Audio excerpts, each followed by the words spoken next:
सत्यम, आप हमें बताएं, पिछले क्लास में हमने क्या पढ़ा था कंपनी लॉ में।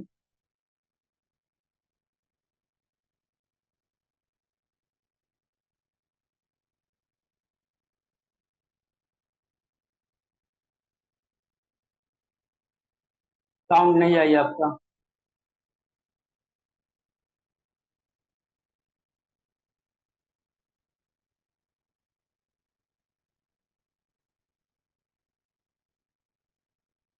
मोनू, आप बताइए। हेलो। ये सर आवाज आ रहा है? हाँ, अभी साउंड आ रही है। अरे, जैसे बताया गया तो सर मीटिंग के लिए बताया कि यह सरकारी सब प्राइवेट और कॉलेज में सर एक साल का बता दिया है।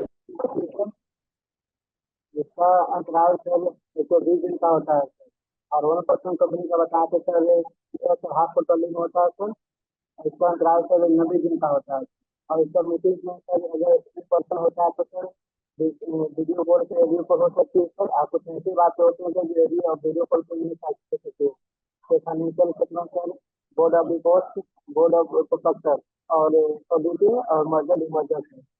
ऐसे सर मीटिंग होने से पहले से सारे खोल कर बता दिया जाता है। समझ गया सर? हाँ, साउंड आया। ठीक है, तो इसका आगे हम कंटिन्यू कर रहे हैं। हम लोगों ने बोर्ड मीटिंग पिछले क्लास में देखा था, स्टार्ट किया था।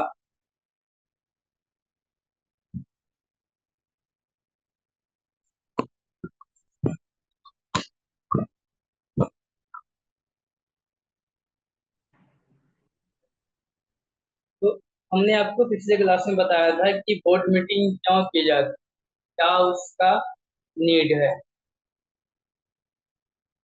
तो अकॉर्डिंग टू सेबी, सेबी भी बताती है, या उसका भी रूल्स है कि आप मीटिंग करेंगे, और साथ में कंपनी लॉ में भी बताई गई। तो इसके अकॉर्डिंग हम लोग मीटिंग करते हैं। तो साउंड में कोई इशू नहीं हो रही है आपको? कोई दिक्कत नहीं है।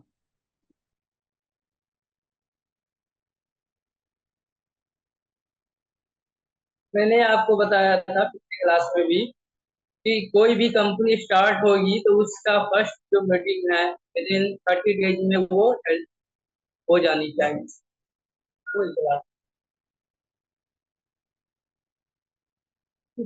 विद इन 30 डेज में एक मीटिंग हो जानी चाहिए, जिसे फर्स्ट बोर्ड मीटिंग कहा गया। उसके बाद जितने भी बोर्ड मीटिंग होंगे, वो दोनों के बीच का गैप कितना दिन नहीं होनी चाहिए। तो दूसरी का मीटिंग होना चाहिए सर। आगे तो 120 डेज का होना चाहिए। दोनों के बीच का गैप 120 दिन से ज्यादा नहीं होनी चाहिए। उसके बाद मैंने ओपीसी के बारे में बताया था। ओपीसी में ये बताया था कि उसमें भी दो मीटिंग होनी चाहिए, और दोनों मीटिंग के बीच का जो गैप है मिनिमम 90 डेज का होनी चाहिए। एक meeting half of the year से पहले होनी चाहिए, और एक हाफ ईयर के बाद होनी चाहिए। ये तो मीटिंग अक्टूबर का के बाद और नवंबर के बाद। हाँ, कितना मीटिंग हो सकती है वो मैंने बताया था। उसके बाद मैंने बताया कि आप बोर्ड मीटिंग कैसे ज्वाइन कैसे करते हैं। तो आप फेस टू फेस भी ज्वाइन करेंगे, वीडियो कॉलिंग से ज्वाइन करेंगे, ऑडियो कॉलिंग से ज्वाइन करेंगे आप।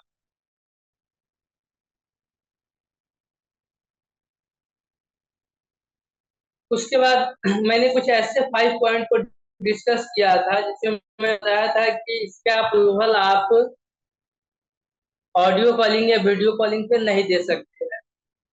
यहाँ पे 5 पॉइंट आपको दिख रही होगी।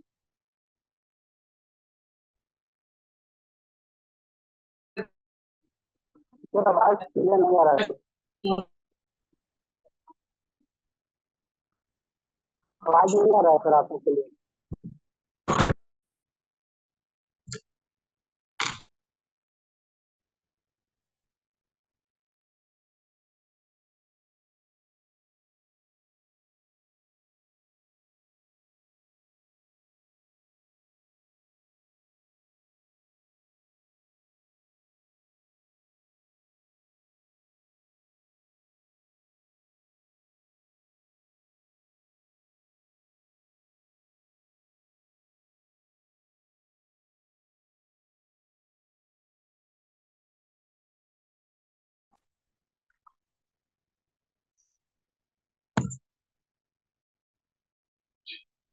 अभी साउंड सही से जा रही है? ये सुना था। चलिए मुन्ना फर्स्ट बताइए। मैंने बताया था आप लोगों को कि ऑडियो कॉलिंग या वीडियो कॉलिंग के कुछ ऐसे मैटर्स होते हैं, कुछ ऐसे रिपोर्ट्स होते हैं जिसको आप अप्रूवल नहीं दे सकते हैं ऑडियो कॉलिंग और वीडियो कॉलिंग। फर्स्ट आपका था approval of the annual financial statement, जिसका आप ब्रीफ में बता दीजिए 1 मिनट में, ये क्या होता है annual financial. Sir financial statement बताया तो सर कि profit and loss balance sheet, और सर बैलेंस शीट आता है, cash flow statement, equity share document, इन सब फाइनेंशियल स्टेटमेंट में होता है सर।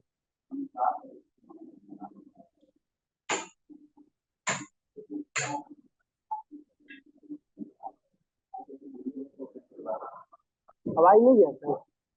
साउंड आई है, साउंड आ गई आपकी। चलिए सेकेंड आप बताओ Satyam, approval of the board board's report. Sir board में जो भी रिपोर्टिंग वगैरह होता है, जैसे मान लीजिए फाइनेंशियल स्टेटमेंट का रिपोर्ट आया या फिर किसी भी कंपनी का प्रोग्रेस रिपोर्ट हुआ, उसमें अगर उसमें चाहे फिर आगे आने वाले कोई भी चीज़ का हमें रिपोर्ट प्रिपेयर करना है कि आगे हमारे 1 ईयर या फिर जितना भी टाइम का उसका रिपोर्ट अगर बनाया गया, उसका अप्रूवल बोर्ड से नहीं दे सकते हैं, वीडियो कॉल पे या फिर ऑडियो कॉल्स पे। चलिए बहुत अच्छी बात। अंजलि आप बताइए, approval of the prospectus, what is the prospectus of the company.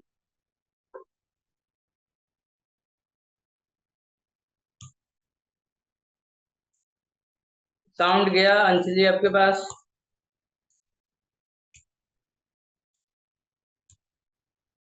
चलिए कोई बात नहीं। बोलो सर। हाँ बता।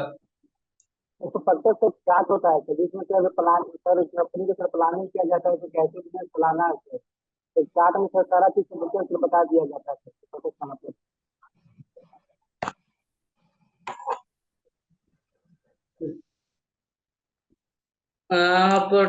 प्रोस्पेक्टस में बिजनेस का समराइज व्यू में वो मेंशन होती है डिटेल, बस। तो उसका भी अप्रूवल आप ऑडियो कॉलिंग या वीडियो कॉलिंग पे। नीचे वाला है सत्यम, आप बताओ द ऑडिट कमेटी मीटिंग, ये वाला बताओ ये क्या होता है, ऑडिट कमेटी क्या होती है?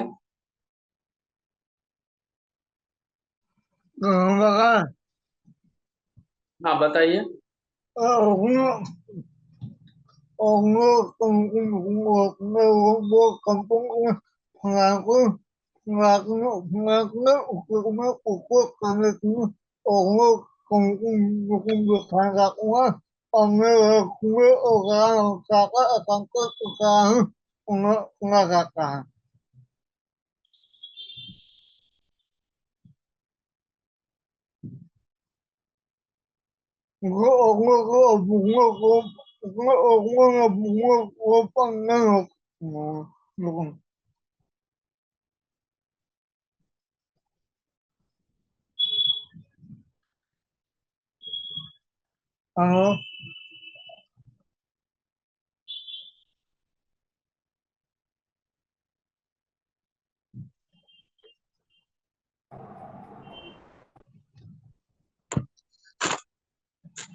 तो ऑडिट कमेटी का अप्रूवल आप ऑडियो कॉलिंग या वीडियो कॉलिंग पे नहीं दे सकते हैं। उसके बाद यदि कंपनी में ऐड करनी है, कंपनी की एक्विजिशन करनी है, कंपनी में अमालगमेशन करनी है, कंपनी का डिविडेंड डिवाइड करनी है ना, या कंपनी दो कंपनी को एक कंपनी बनानी है, तो ऐसे एक्टिविटी के लिए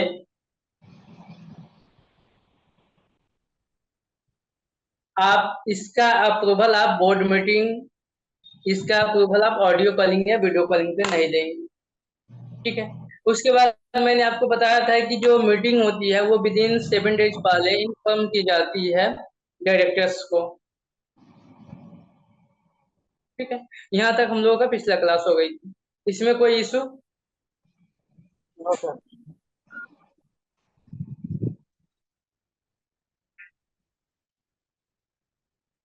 उसके बाद कुछ रूल्स बनाया गया है कि बोर्ड मीटिंग जो होगी वो कैसे होगी।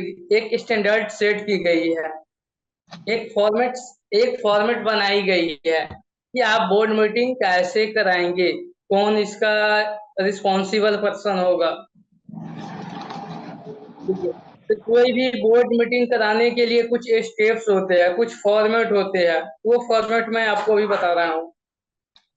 सबसे फर्स्ट, यदि आप बोर्ड मीटिंग स्टार्ट करते हैं, मान लेते हैं कि हम सभी बोर्ड ऑफ डायरेक्टर है किसी कंपनी का, ठीक है, हम लोगों के बीच कोई मीटिंग होने वाली है, तो क्या क्या उसकी प्रोसेस होने वाली है, कैसे उसका फॉर्मेट होगी या कौन सी स्टेप होगी। इसका माइक उज्जवल, उज्जवल आप म्यूट कीजिए अपने आप को, उज्जवल।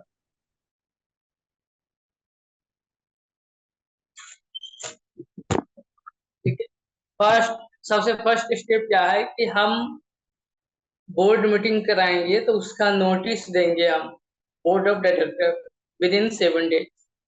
फर्स्ट स्टेप यही होता है। सेकेंड क्या है कि जो आपको जो मीटिंग का नोटिस मिलेगा या मीटिंग का इंफॉर्मेशन मिलेगा वो कौन देगा। तो फर्स्ट जिम्मेवारी होती है जो कंपनी के सीएस होते हैं। सीएस मीन्स कंपनी के सेक्रेटरी। हर एक बड़ी कंपनी में कंपनी सेक्रेटरी होते हैं, तो वो बोर्ड मीटिंग का नोटिस आपको देंगे। यदि वो उस कंपनी में नहीं है, किसी कंपनी में सीएस नहीं है, तो वहाँ के जो डायरेक्टर होंगे उसमें से कोई एक डायरेक्टर जिसे बोर्ड ऑफ डायरेक्टर ने रिस्पॉन्स किया है कि आप इंफॉर्मेशन देंगे, वो बाकी डायरेक्टर को इंफॉर्मेशन देगी। बात समझ में आई या नहीं आई है सेकेंड वाली। बताइए तो सर। सर ये जो सर बोर्ड मीटिंग अलावा सिक्योरिटी अगर नहीं है तो डायरेक्टर भी दे सकते हैं बोर्ड मीटिंग के लिए। नहीं ना, मैं बता देता हूँ। जैसे किसी कंपनी में कंपनी सेक्रेटरी है, तो वो मीटिंग का इंफॉर्मेशन बाकी डायरेक्टर्स को देगा। ठीक है, और किसी कंपनी में कंपनी सेक्रेटरी नहीं है, सीएस नहीं है, तो वहां के एक कोई ऐसा डायरेक्टर जिसे बोर्ड ऑफ डायरेक्टर ने डिसाइड किया कि ये पर्सन बाकी को इंफॉर्मेशन करेगा। जैसे हम सभी ने मिलके किया कि मोनू इंफॉर्मेशन करेगा कि कब मीटिंग होने वाली है, तो ये मोनू की जिम्मेवारी है कि बाकी लोगों को वो इन्फॉर्म करे विद इन 7 डेज जब मीटिंग स्टार्ट होगी। तो ठीक है सर। आई बात समझ में। जी तो सर। ये सेकेंड आपका स्टेप था। ये स्टैंडर्ड है कि कैसे मीटिंग कैसी करानी है। थर्ड क्या होती है। स्टैंडर्ड क्या होता थर्ड है सर? क्या हुआ। स्टैंडर्ड क्या होता है सर? स्टैंडर्ड मतलब एज ए फॉर्मेट है ना, कोई भी चीज को अप्लाई करने के फॉर्मेट।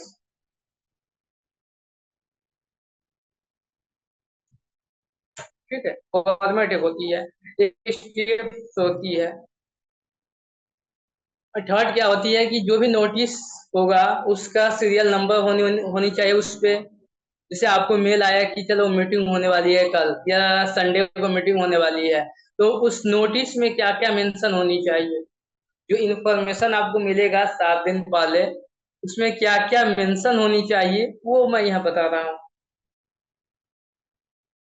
तो मीटिंग का सीरियल नंबर होनी चाहिए, किस डेट को हो रही है वो चाहिए। ठीक है, कब होने वाली है डेट चाहिए, टाइम चाहिए, और साथ में full address of the meeting, कब होने वाली है, कहाँ होने वाली है, कितने बजे से होने वाली है, वो सब के सब वहाँ पे मेंशन होनी चाहिए। Serial number, date, time and full address of the meeting.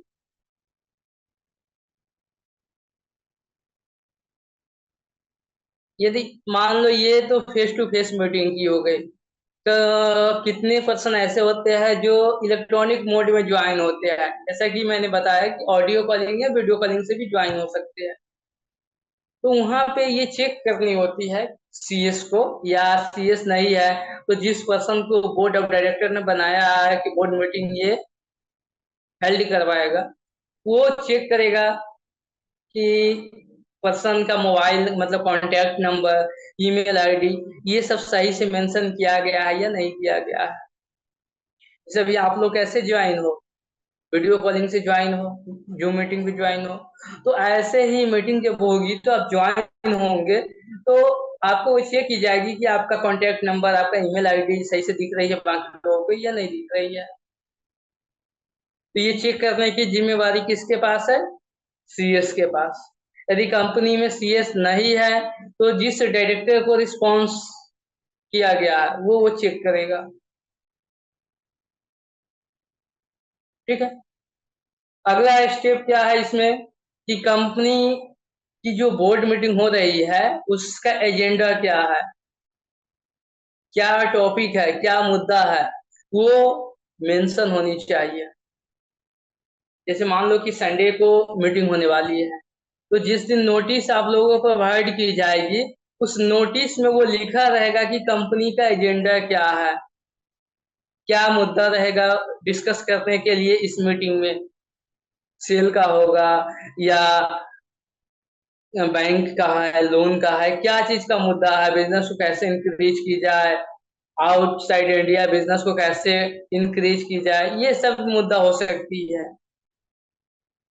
तो वहां पे मुद्दा या एजेंडा वहां पे मेंशन होगी कि मीटिंग जो होगी इसी एजेंडा के अकॉर्डिंग आपको डिस्कस करती है। जैसे आपको ये पता चल जाती है ना, मैसेज आ जाती है कि चलो आज क्लास कंपनी लॉ की होने वाली, अकाउंट का है, जीएसटी का है, तो आपको ये पहले से आपका माइंड सेट होती है कि हमें इस टॉपिक पे पढ़ना है या ये टॉपिक पे हमें क्वेश्चन करनी है। सेम ऐसे एजेंडा होती है। जब तक आपको एजेंडा पता नहीं होगा, कोई भी मीटिंग का मेन मैटर आपको पता नहीं होगा, कैसे आप मीटिंग कर पाएंगे, कैसे आप उस पर डिस्कस कर पाएंगे।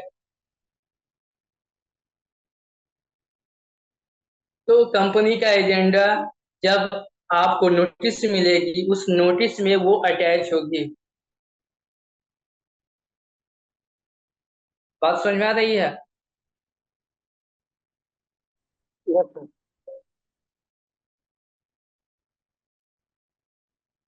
ठीक है।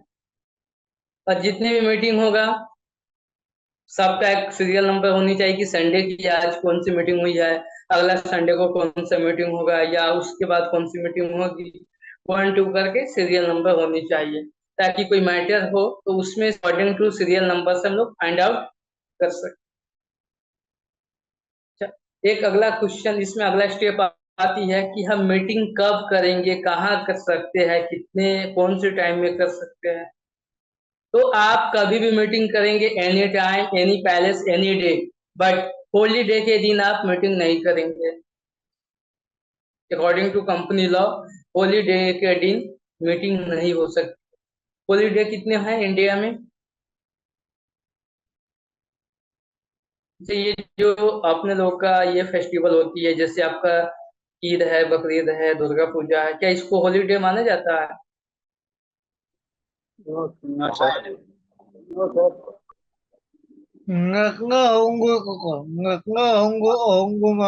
नेस नेशनल हॉलीडे कितने हैं इंडिया में? 3 3 है। नेशनल हॉलीडे 3 है।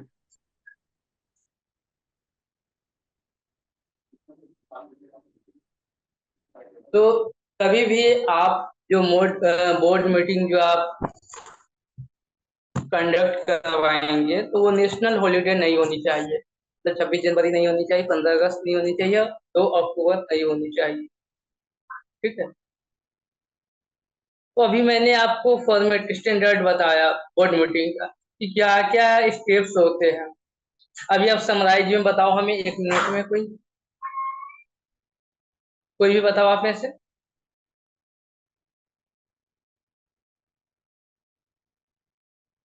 चलो मैं इसको फिर से 1 मिनट में बता देता हूँ, उसके बाद आगे चलते हैं। ठीक है। सबसे फर्स्ट स्टेप होती है कि आप नोटिस देंगे जितने भी डायरेक्टर्स हैं कि बोर्ड मीटिंग होने वाली है 7 डेज पहले। ठीक है। सेकंड मैंने आपको बताया कि कंपनी जो इंफॉर्मेशन देती है डायरेक्टर्स को, ये रिस्पॉन्सिबल कंपनी सेक्रेटरी होते हैं। यदि कंपनी सेक्रेटरी नहीं है किसी कंपनी में, तो बोर्ड ऑफ डायरेक्टर जिस डायरेक्टर को ये जिम्मेवारी दिया है, रिस्पॉन्स दिया है, वो पर्सन इसके लिए रिस्पॉन्सिबल है। थर्ड मैंने बताया कि नोटिस में सीरियल नंबर, डेट होनी चाहिए, डे होनी चाहिए, टाइम होनी चाहिए और फुल एड्रेस होनी चाहिए। फोर्थ मैंने बताया कि कोई भी पर्सन यदि इलेक्ट्रॉनिक मोड से ज्वाइन होती है, just like as a audio calling और वीडियो कॉलिंग, तो आपको ये चेक करनी होती है कि उसका ईमेल आईडी या कॉन्टैक्ट नंबर सही से वहां पे मेंशन किया गया है या नहीं किया गया है। साथ में अगला इसका स्टेप था कि कंपनी की सॉरी जो मीटिंग हो रही है उसका एजेंडा होनी चाहिए। किस एजेंडा पे मीटिंग होगी, किस मैटर पे डिस्कस होगी, वो एजेंडा जब आप नोटिस देंगे उस समय वो मेंशन होनी चाहिए। उसके बाद जितने मीटिंग होगा वो सबका सीरियल नंबर होनी चाहिए एक। और लास्ट में मैंने भी आपको ये बताया कि बोर्ड मीटिंग कब नहीं हो सकती है। तो 2 अक्टूबर को नहीं हो सकती है, 26 जनवरी को नहीं हो सकती है, अब 15 अगस्त को नहीं हो सकती है, क्योंकि ये नेशनल हॉलीडे होती है। बाकी आप किसी दिन भी बोर्ड मीटिंग कर सकते हैं। अब मान लो कोई कंपनी में कंपनी सेक्रेटरी है या डायरेक्टर है, जिसको बोला गया कि आप सबको इंफॉर्मेशन करोगे कि मीटिंग होने वाली है, लेकिन उसने नहीं किया। जिम्मेवारी मोनू को दिया गया था, मोनू ने नहीं किया। तो इसके अकॉर्डिंग क्या होगी, यहाँ पे सेक्शन है 190 सॉरी 173 सब सेक्शन 4 में ये मेंशन की गई है कि कोई भी पर्सन यदि नोटिस नहीं दे पाता है बाकी डायरेक्टर्स को, उसको 25,000 पेनाल्टी लगेगी। अमाउंट कितनी है, 25,000 की है। 173 सेक्शन सब सेक्शन 4।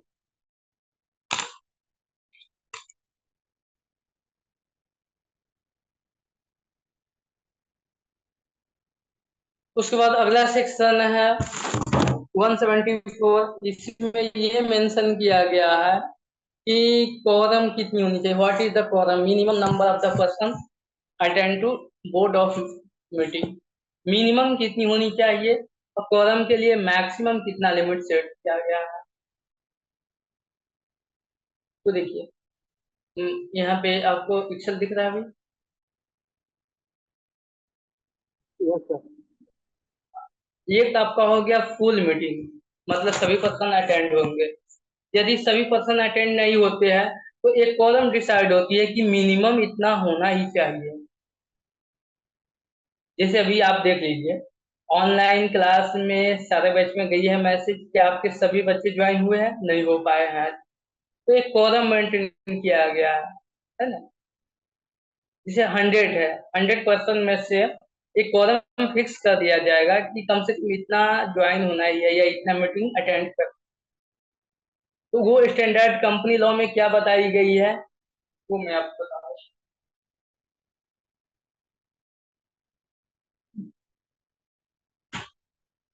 एक हो गया 2, एक हो गया 1/3 ऑफ टोटल डायरेक्टर।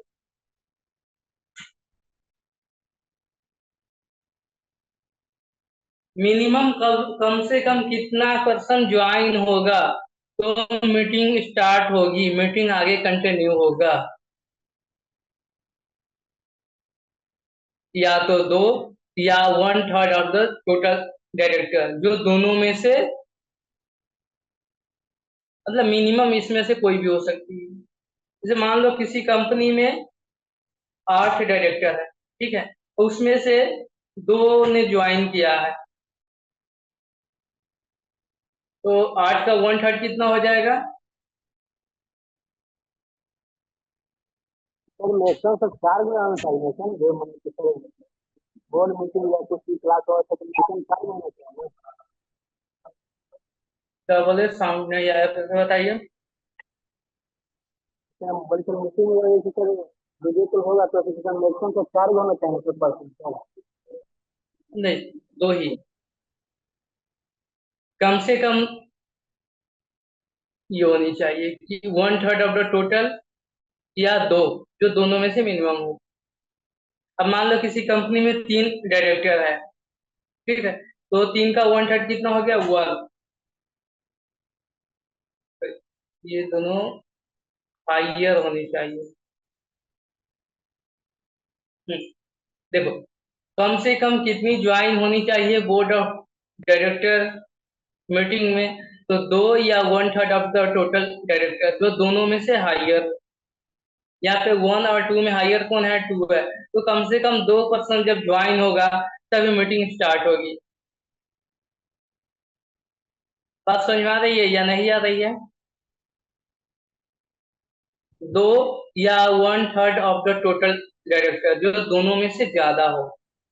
मैंने यहाँ पे आपको बताया कि किसी कंपनी में 8 डायरेक्टर है, उसका 1/3 2.66 है, तो इसको 3 मान ली जाएगी। तो 3% जब ज्वाइन होंगे तभी मीटिंग स्टार्ट होगी। किसी कंपनी में 50 डायरेक्टर है, ये 50 हो सकता है डायरेक्टर? बताओ, नो सर। कितना कितना हो सकता है मैक्सिमम? मैक्सिमम 15। 15 हो सकती है। हाँ, बिना स्पेशल रिजोल्यूशन पास किए हुए 15 का 1/3 कितना हो गया, 5। तो कम से कम जब 5% ज्वाइन होंगे मीटिंग तभी स्टार्ट होगी। ये ज्वाइनिंग फेस टू फेस भी हो सकता है, ऑडियो कॉलिंग से भी हो सकती है, वीडियो कॉलिंग से भी हो सकती है। आई बात समझ में? मिनिमम कितनी होनी चाहिए, what is the quorum for join the meeting, या मीटिंग स्टार्ट करने के लिए क्या स्टैंडर्ड सेट की गई है? 1/3 सर 2 या 1/3 ऑफ डायरेक्टर या फिर director।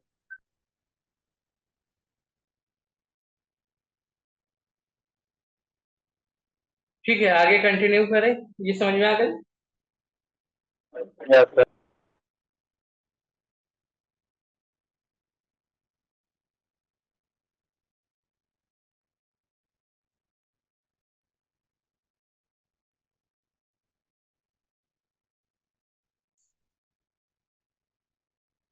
बोर्ड ऑफ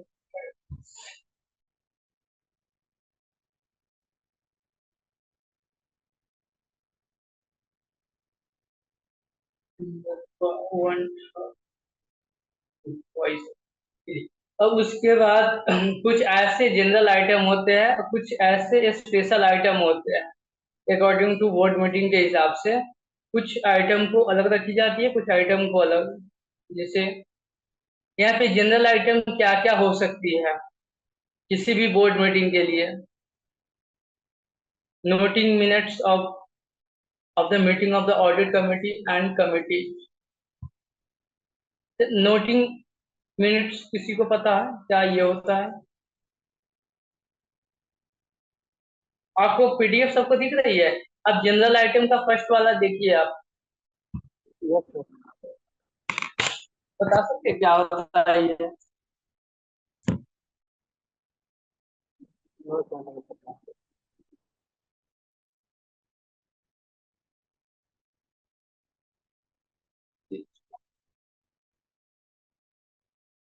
चलिए, मैं बता देता हूँ क्या।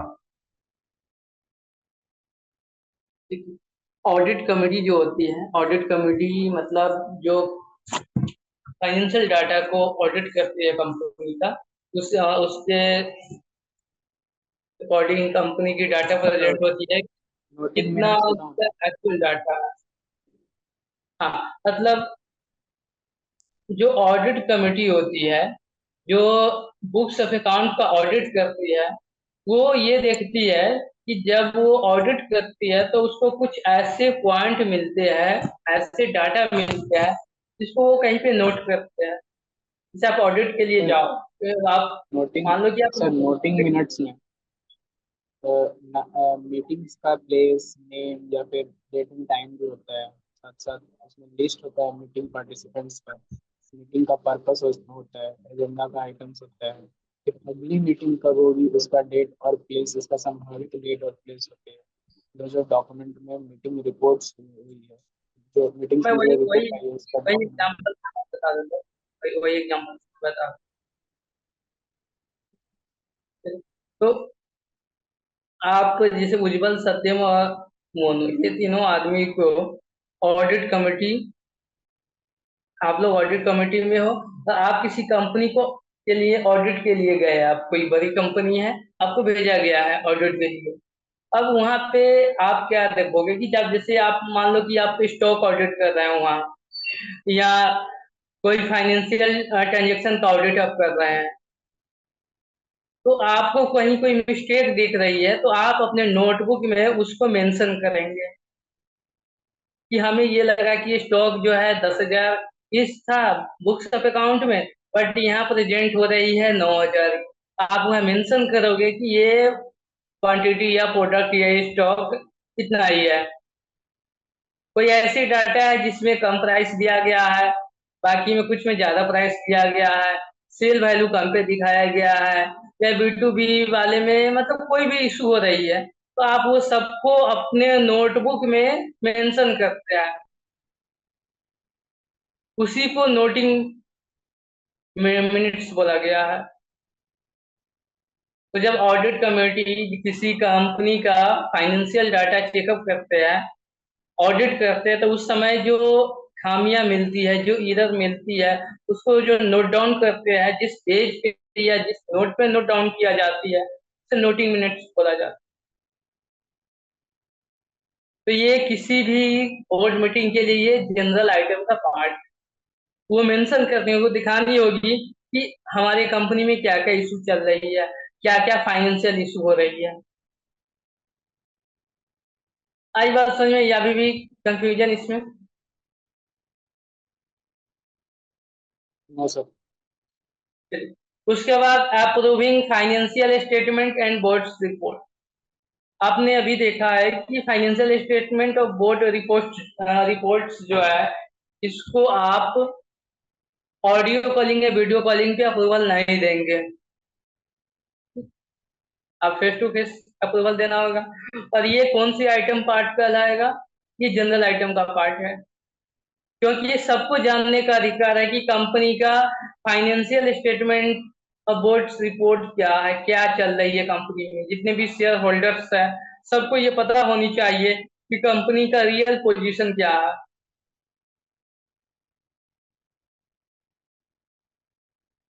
ठीक है, पहले है ना उतना सबको ये नहीं दिखानी होती थी, लेकिन मैं एक छोटी सी एक घटना बता देता हूँ। 2008 में एक सत्यम केस हुआ था, है ना। उसमें क्या हुई थी कि जो कंपनी के डायरेक्टर्स थे, जो कंपनी स्टार्टअप किए थे, उसने अपने कंपनी से पैसा सब निकाल दिया था, बाकी इन्वेस्टर का उसने पैसा था, कंपनी फ्रॉड कर रही थी, कंपनी का प्रॉफिट कुछ और थी और दिखा रही थी कुछ और, इन्वेस्टर को चीट किया जा रहा था। अब आगे पढ़ेंगे तो जो जो कंपनी स्टार्ट करता है, जो प्रोमोटर होता है, उसका कम से कम 20% शेयर होल्ड होनी चाहिए कंपनी में, बट उसका केवल 2% ही होल्ड था।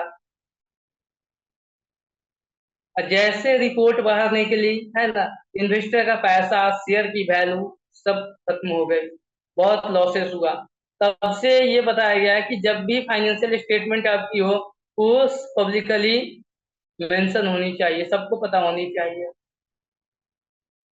अभी बायजू का देख रहे हो क्या हाल हो रही है, उतनी बड़ी कंपनी थी, कितना लॉसेस में चली गई है। कुछ दिन में ऐसा लग रहा है कि बंद होने वाली है, ये इतना इतना उसका कंडीशन खराब हो गई है। तो फाइनेंशियल रिपोर्ट ही सब कुछ होता है, वो सही रहेगा तभी आप आगे बढ़ोगे, आपकी बिजनेस आगे बढ़ेगी, कोई भी इन्वेस्टर आएगा तो बिजनेस में आपको पैसा लगाएगा।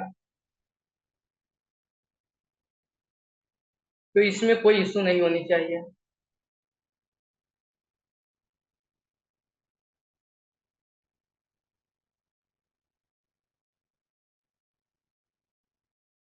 आई बात समझ में? जनरल आइटम में क्या क्या हो गया? एक आपका नोटिंग मिनट्स हो गया of the meeting of audit committee, एक फाइनेंशियल स्टेटमेंट और बोर्ड रिपोर्ट्स हो गया, और एक आपका कंप्लायंस सर्टिफिकेट हो गया। कंप्लायंस सर्टिफिकेट का मतलब कि आपने अपना जीएसटी फाइलिंग टोटल किया है कि नहीं। जीएसटी R1 3B का पेज आपको पास होनी चाहिए।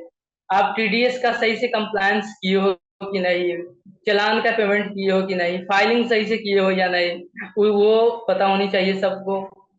आप अपना आरटीआर सही से फाइल किया है या नहीं, या और भी कंप्लायंस, जैसे आपके पास कंपनी चला रहे हो आप, तो उसका सर्टिफिकेट आपके पास है या नहीं ना, कब वो रिन्यूअल होगा, कितने दिन तक वैलिडिटी है, आपका ट्रेडमार्क का क्या लाइसेंस है, क्या रजिस्ट्रेशन है। मतलब सारे जो कंप्लायंस वाले डॉक्यूमेंट होते हैं, कंप्लायंस वाले सर्टिफिकेट है, वो भी कंपनी के जनरल आइटम का पार्ट है।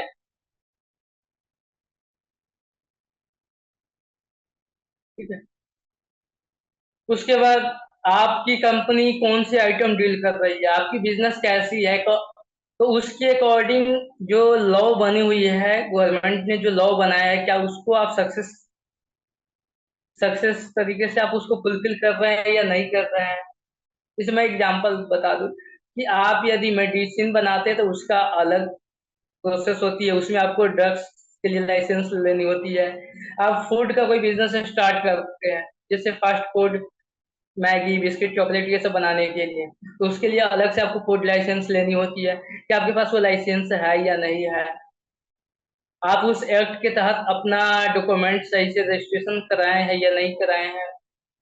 आपको वाइन शॉप ओपन करनी है, उसके लिए अलग लाइसेंस लेनी होती है, वाइन के लिए अलग जीएसटी, उसमें अलग सा टैक्स है, क्या वो आपने फुलफिल किया या नहीं किया, उसका डॉक्यूमेंट आपके पास है या नहीं है, ये सब चेक की जाती है। ये सब जनरल आइटम का पार्ट है।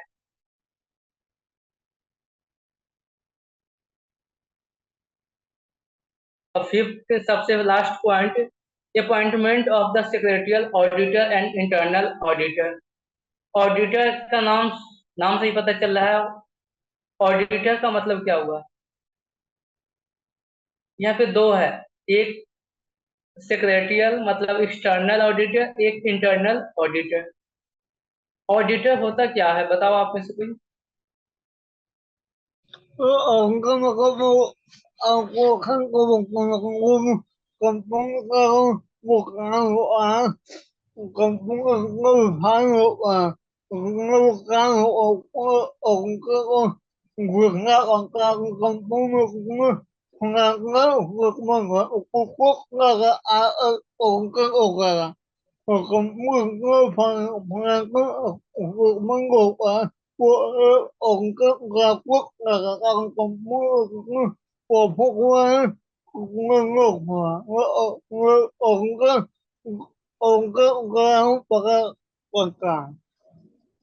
हाँ बिल्कुल, आपने सही बताया।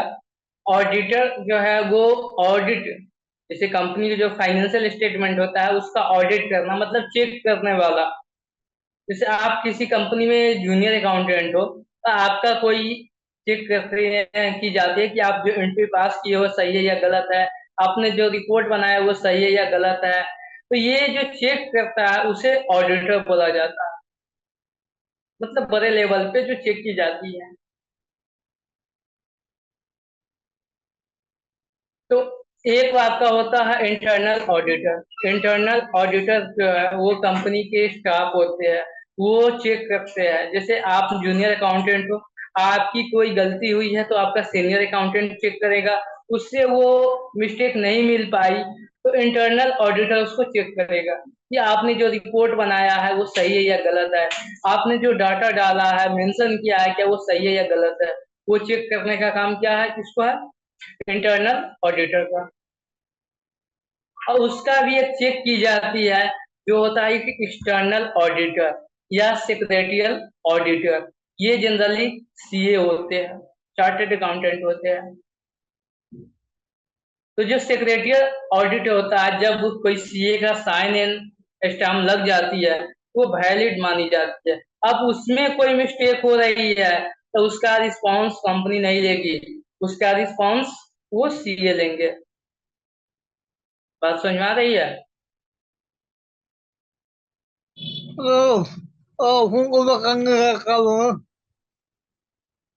हमने भी यही बताया कि जो अकाउंट्स बुक्स ऑफ अकाउंट का जो चेकअप होती है, जो चेक की जाती है, एक तो पहले इंटरनल ऑडिटर चेक करता है कि क्या मिस्टेक है, क्या इशू है। वो इंटरनल मैटर पे हो गई, ताकि कोई एक्सटर्नल जो ऑडिटर आए, जो सीए आए, तो उसको ये मिस्टेक नहीं मिल पाए। एक बार सीए जो चार्टर्ड अकाउंटेंट होते हैं, है ना, वो भी चेक करते हैं बुक्स ऑफ अकाउंट का। चेक करने के बाद वो अपना स्टैम्प लगा देते हैं, अपना साइन करते हैं। तो वो डॉक्यूमेंट, वो कंपनी का फाइनेंशियल स्टेटमेंट, जिसमें प्रॉफिट लॉस अकाउंट है ना, बैलेंस शीट है, ये सब अप्रूव मानी जाती है। अब इसमें कोई मिस्टेक होती है, मान लेते हैं कि गवर्नमेंट को ऐसा लगा कि ये कंपनी में कुछ इशू है, वो फाइनेंशियल स्टेटमेंट को चेक कराया, उसमें कोई इशू हो रही है, तो उसका जिम्मेवार कौन होगा? कंपनी नहीं होगी। उसका रिस्पॉन्सिबल जो सीए होंगे, वो रिस्पॉन्सिबल होंगे। जो सेक्रेटरियल ऑडिटर होंगे, वो रिस्पॉन्सिबल होंगे। आई बात समझ में, या अभी भी कंफ्यूजन? हाँ सर, कोई कंफ्यूजन नहीं। तो यहाँ पे मैंने जनरल आइटम का 5 पॉइंट बताया। आप आप में से कोई बताओ, मोनू इसको बताओ, 1 मिनट में बताओ, उसके बाद आगे चलते हैं।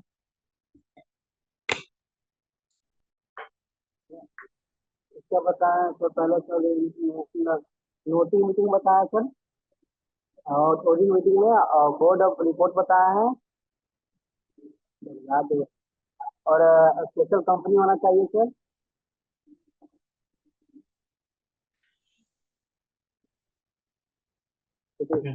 जनरल आइटम समझ में आ गया? जनरल आइटम क्या क्या होते हैं? ये सर समझ गए। Yes sir.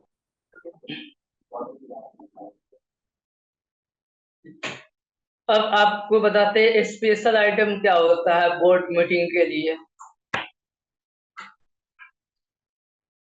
Borrowing money otherwise than by issue of debenture. तो कोई हमें बताएगा डिवेंचर क्या होता है? डिवेंचर सर लोन का होता है।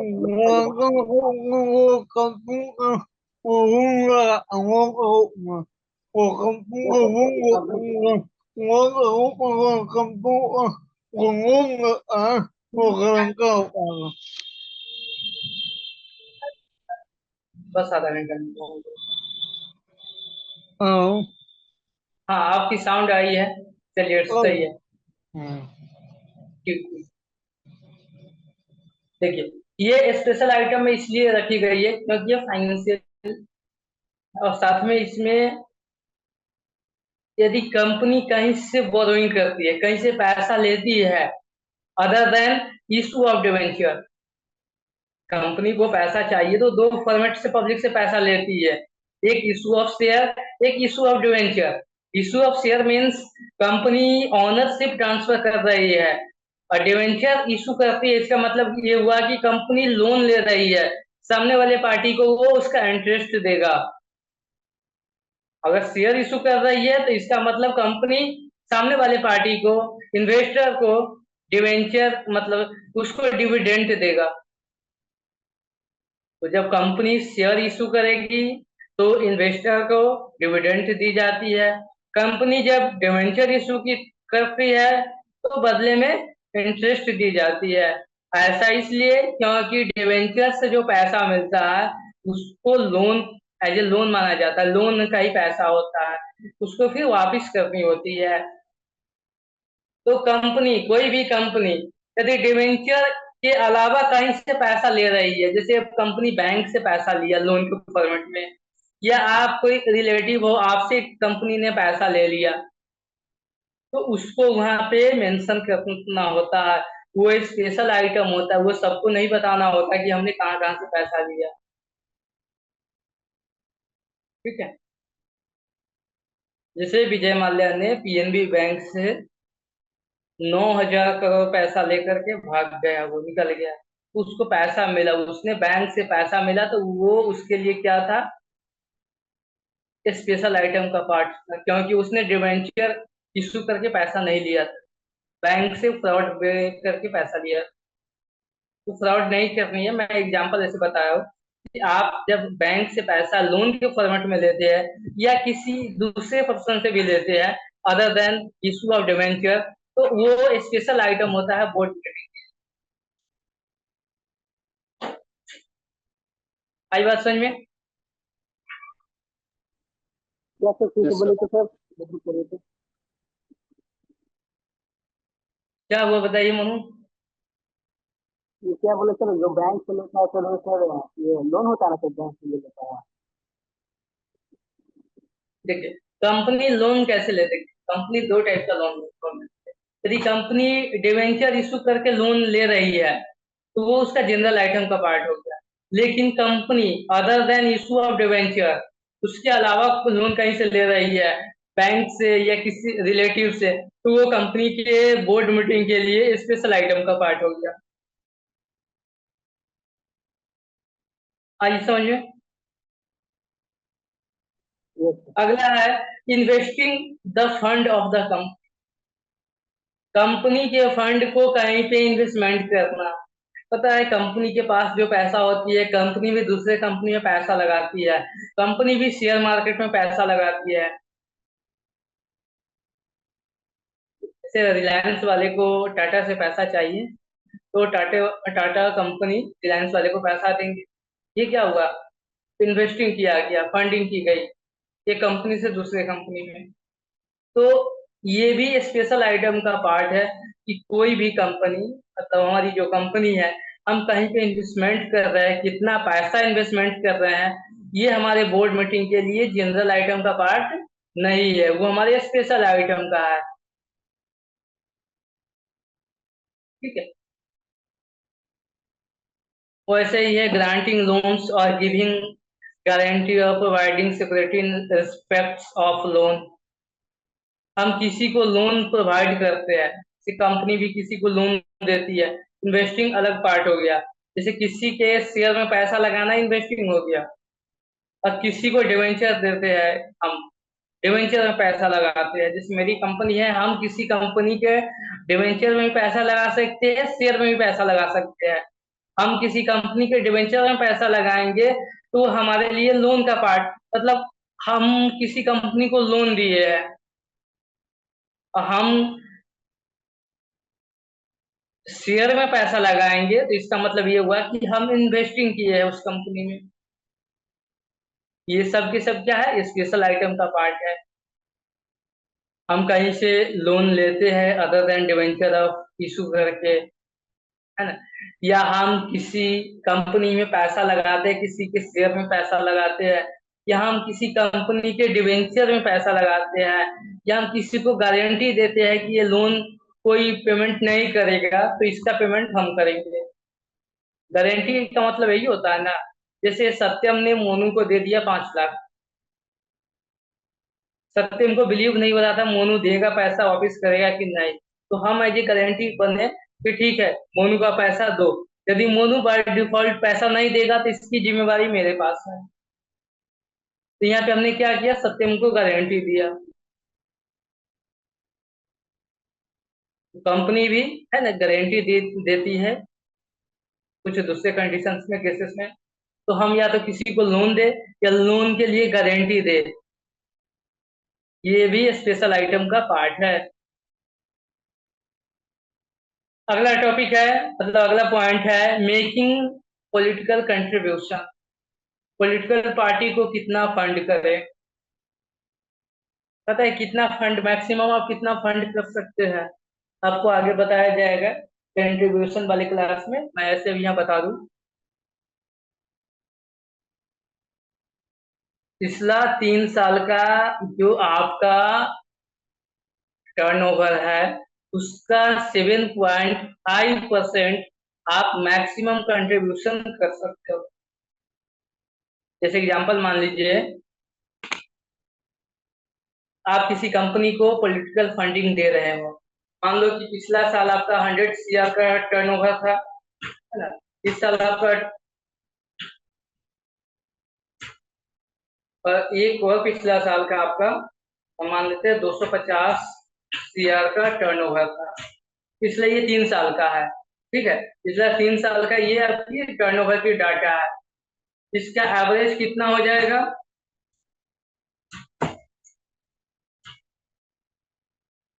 250, 300 और 2, 550,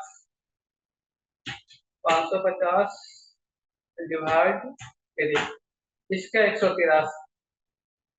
ठीक है। 183 का आप 7% निकाल दीजिए, तो 7.5%। कितना हो गया?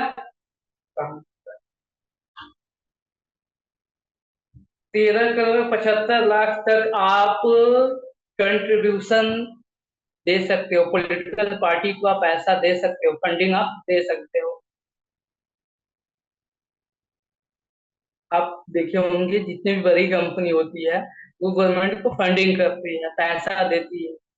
गवर्नमेंट ने अपने में यह बना के रखा है कि आप जब तक हम उसके पास पैसा नहीं आएगा कैसे वो गवर्नमेंट चलाएगी, कैसे आगे की काम करेगी वो कंपनी, मतलब वो गवर्नमेंट। तो उसको पैसा चाहिए कहीं ना कहीं से, तो ऐसा वो नियम लगा दी गए, चेंज किया गया है, लगा दी गया है। अब देखो, आप एग्जांपल ले लो कि रिलायंस इंडस्ट्री है, टाटा ग्रुप्स है, उन लोगों का कितना सेल होता होगा। एवरेज 7.5%, समझिए कितना बिग अमाउंट हो गई। अभी आपने इलेक्शन के टाइम में सुना था कि 250 करोड़ का डोनेशन, मतलब ये पॉलिटिकल पार्टी को, बीजेपी वाले को या कोई भी पार्टी को दिया गया था।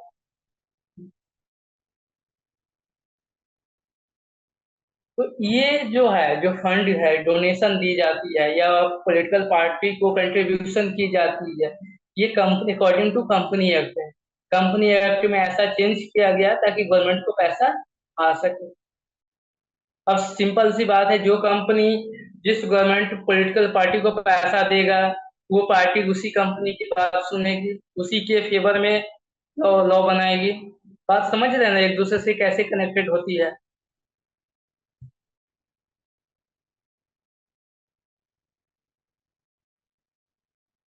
तो मेकिंग पॉलिटिकल कंट्रीब्यूशन भी ये स्पेशल आइटम का पार्ट है।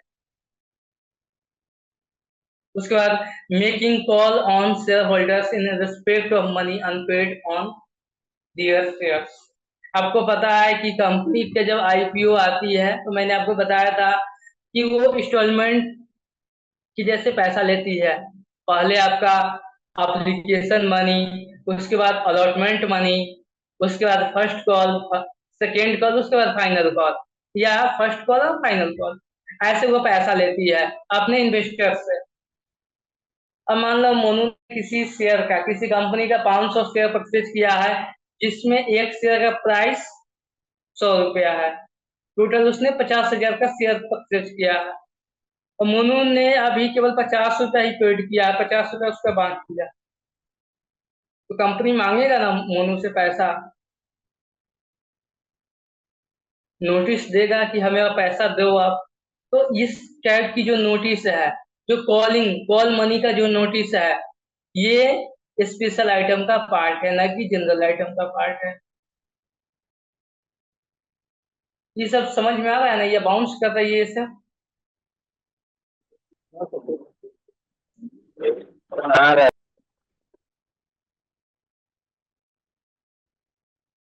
उसके बाद remuneration of managing director, whole time director या मैनेजर।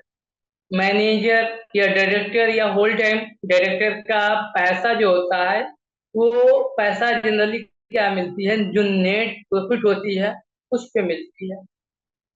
कुछ परसेंटेज होती है ना, 1%, 2% या मैक्सिमम 11% तक होती है। तो ये इन लोगों को जो पैसा प्रोवाइड की जाती है कि किसका कितना पैसा देना है, अकॉर्डिंग टू कंपनी का सेल या कंपनी का प्रॉफिट, ये सब डिसाइड की जाती है। ये भी स्पेशल आइटम का पार्ट है।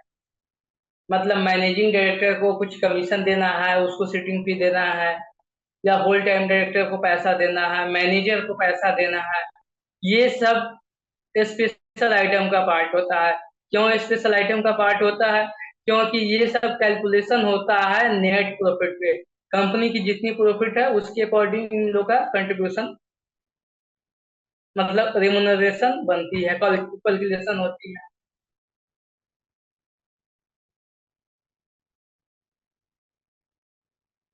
7 पॉइंट, ये मैं शायद आपको पहले भी डिस्कस किया था। 7 वाले पॉइंट आप देखो तो कोई आप में से बता सकते हो 7 नंबर का जो है?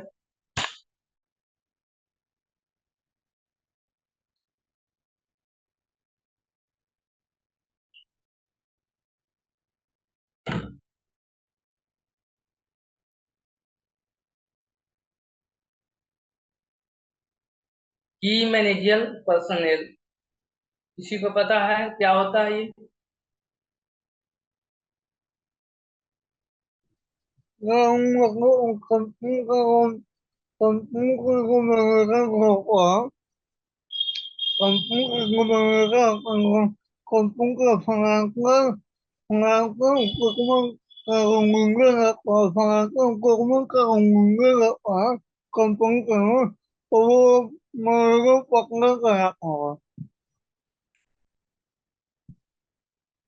हाँ, जो कंपनी के की पर्सन होते हैं, जो बिजनेस को पूरे चलाते हैं, पूरे कंट्रोल उनके पास होता है। मैंने आपको बताया भी था कि मैनेजर पर्सन में कौन कौन से होते हैं। तो कंपनी के सीईओ हो गए, कंपनी के सीएफओ होते हैं, chief financial officer, chief executive officer, company secretary, whole time director, managing director, ये सब कंपनी के की पर्सन होते हैं। यही बिजनेस को चलाते हैं। बिजनेस का माइंडसेट इन्हीं लोगों के हाथ में होती है। तो उन लोगों का ज्वाइन करवाना, मतलब अपॉइंटमेंट करवाना या रिमूवल करवाना, ये सब भी स्पेशल आइटम का पार्ट है। ये सबको पब्लिकली बताने की आवश्यकता नहीं है कि हम किसको ज्वाइन करवा रहे हैं, किसको हटा रहे हैं।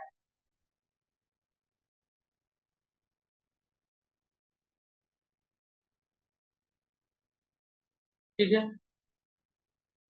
दूसरा एग्जाम्पल, मान लेते हैं कि हम बिजनेस स्टार्ट किए हैं। ठीक है। हमारा बिजनेस का, हमारे पास दो बिजनेस है। एक मान लेते हैं कि हम एजुकेशन सर्विस में, जस्ट लाइक एज टैक्स और वेल्थ, हम एक बिजनेस स्टार्ट किए हैं। एक हम मेडिसिन का बिजनेस स्टार्ट किए हैं। हमारे पास दो कंपनियां हैं। हम यदि मोनू को पहले क्या किए हैं, या उज्जवल को हमने पहले एजुकेशन वाली कंपनी में डायरेक्टर बनाया है। अब मैं चाहता हूँ कि उज्जवल को दूसरे वाली कंपनी में भी मैं डायरेक्टर बना दूं, मैनेजिंग डायरेक्टर, जो बिजनेस को कंट्रोल करे, मैनेज करे। तो ये भी बिजनेस का स्पेशल आइटम है। हम जब दूसरे एक ही पर्सन को एक से अधिक कंपनी में मैनेजर या होल टाइम डायरेक्टर बनाते हैं या मैनेजिंग डायरेक्टर बनाते हैं, तो वो हमारे लिए स्पेशल आइटम का पार्ट है।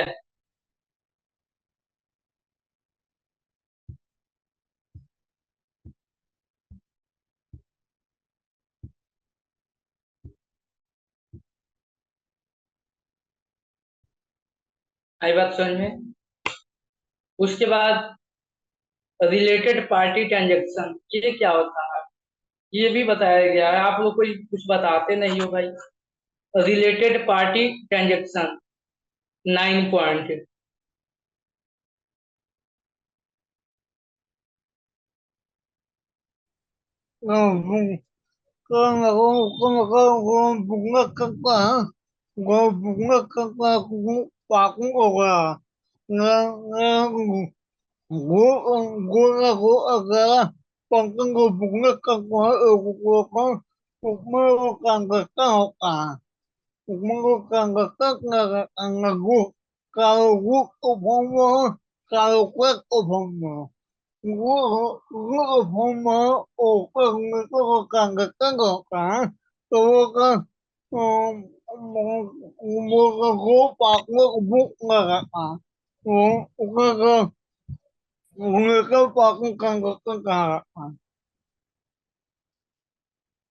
चलिए यहाँ पे मैं आपको बता दूं, 9 पॉइंट में देखिए बहुत कुछ लिखा गया है। इसको आप यदि सही से बाइफरकेट करेंगे तो बहुत ज्यादा इसमें समझ में आएगी। Related party transactions which are not in the ordinary course of the business, or which are not on the arm's length basis। ये क्या होता है आर्म्स लेंथ बेसिस? इसमें मैं आपको 2 या 3 मिनट का प्रवचन दे देता हूँ। इसमें होती क्या है, क्या कंडीशन होती है। एक कंपनी मान लो कि इंडिया में है किसी भी कंपनी का, और एक हमारा दुबई में है, ठीक है। एई associate enterprises just like a holding subsidiary. मेरा एक कंपनी इंडिया में है, एक आपका दुबई में है, ठीक है। और वो मेरा सब्सिडरी कंपनी है या एसोसिएट इंटरप्राइजेज है। अब मैं उस कंपनी को, जो दुबई वाली कंपनी है, दुबई में क्या है कि वहाँ पे टैक्स रेट काफी कम है। इंडिया में अप्रोक्स 30% है, आपके इनकम पे 30% टैक्स देनी होती है। तो दुबई में, या दुबई मैंने एग्जांपल लिया, ऐसे टैक्स हेवन होते हैं कंट्री जहाँ पे या तो टैक्स नहीं लगता है या 0 मतलब 1% या 2% लगता है। जस्ट लाइक एज एग्जाम्पल आपको मैं बता देता हूँ कि इंडिया में 30% अप्रोक्स टैक्स लग रही है आपके इनकम पे, और दुबई में 5% लग रही है। आपका दोनों बिजनेस है, दोनों जगह बिजनेस है, एक इंडिया में भी है एक दुबई में ही है। आप क्या करोगे, आप इनकम कहाँ ज्यादा दिखाना चाहोगे। सर दुबई में ज्यादा दिखाना चाहोगे इनकम, क्योंकि वहां पे टैक्स आपको कम देना होगा। इंडिया में यदि 1 शेयर दिखाओगे तो आपको 30 लाख का टैक्स देना होगा, बट वही इनकम आप यदि दुबई में दिखाते हो तो आपको ओनली 5 लाख का टैक्स देना होगा। आपका कितना सेविंग हो गया, 25 लाख। यहीं पे इशू होती है, इसी यहीं से आपका किला स्टार्ट हो जाती है। यहीं से है ना मिक्सिंग की जाती है, डाटा को मोबिलाइज की जाती है। कैसे मोबिलाइज की जाएगी, कैसे उसको डिफरेंट की जाती है। इंडिया में आप अपना प्रॉफिट कम दिखाओगे, इंडिया में अपना एक्सपेंस आप ज्यादा दिखाओगे। इससे क्या होगी, आपकी नेट प्रॉफिट और आपकी ग्रोस प्रॉफिट जो है ये इंडिया में कम दिखेगा। बात समझ रहे। इंडिया में यदि आप ज्यादा एक्सपेंस दिखा दोगे कि हमने यहाँ पे बहुत ज्यादा एक्सपेंस किया, हमने स्टाफ की सैलरी दी, हमने ऑफिस रेंट इतना पेड किया, हमने पार्टी से जो परचेज किया वो बहुत ज्यादा हो गया, बहुत ज्यादा बिल पे आप दिखाओगे। इससे क्या होगा, आपकी प्रॉफिट जो है ऑटोमेटिक ट्रांसफर हो जाएगी दुबई में, क्योंकि जहां आप ज्यादा एक्सपेंस दिखाओगे वहां पे आपका प्रॉफिट कम होगा। इसी को चेक करने के लिए इंटरनेशनल टैक्सेशन बनाया गया है। और इंटरनेशनल टैक्सेशन जो होता है वो किस बेसिस पे काम करता है, वो काम करता है arms length price, arm length basis. वो ऑफिसर चेक करता है कि आपने जो अपना एसोसिएट इंटरप्राइजेज को आप सेल किए हो, आप ट्रांसफर किए हो अपने डाटा का, क्या वो रियल है या आपने उसमें कोई मॉडिफाई किया है।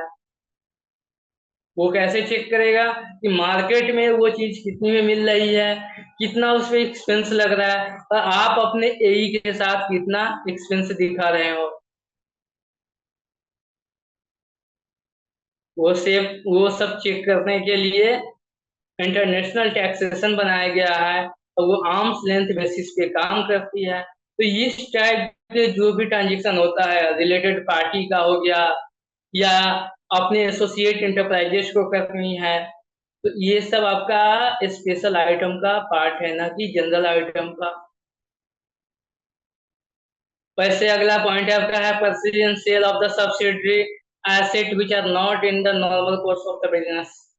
आप किसी कंपनी के सब्सिडरी है, सब्सिडरी कंपनी का आप एसेट परचेज कर रहे हैं। आप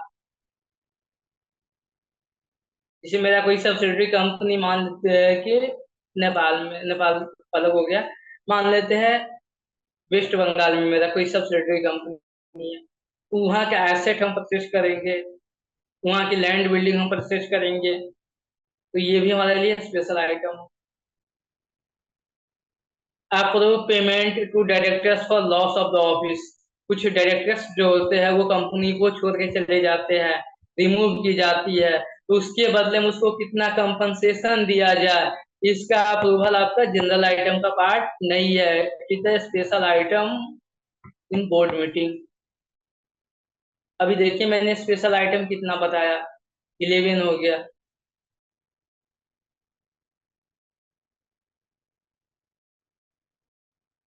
Independent item arising out of separate meeting of the independent director if so decided by the independent director। और कोई इंडिपेंडेंट डायरेक्टर का कोई इशू चल रही है, कोई उसका मैटर है, या कोई सेपरेट इशू चल रही है, सेपरेट कोई मीटिंग करवानी है, तो वो भी आपका स्पेशल आइटम का पार्ट है। आई बात समझ में? बोर्ड मीटिंग क्या होता है, कब करानी होती है, कितनी बार करानी होती है, क्या उसका स्टेप है, क्या उसके लिए फॉर्मेट सेट की गई है, कैसे ज्वाइन होता है, बोर्ड ऑफ मीटिंग का कोरम क्या है, कंपनी बोर्ड मीटिंग के लिए जनरल आइटम क्या है, स्पेशल आइटम क्या है, ये सब मैंने आज आपको बताया। इसमें किसी को कोई डाउट?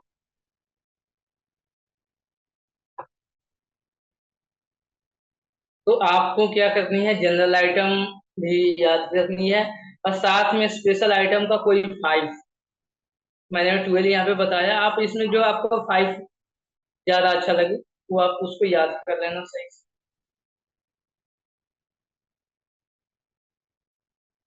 ठीक?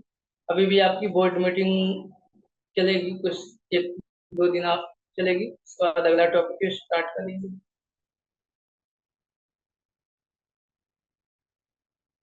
ठीक है, तो अभी के लिए इतना है, तो हम लोग मिलते हैं अगले दिन अगले टॉपिक के साथ।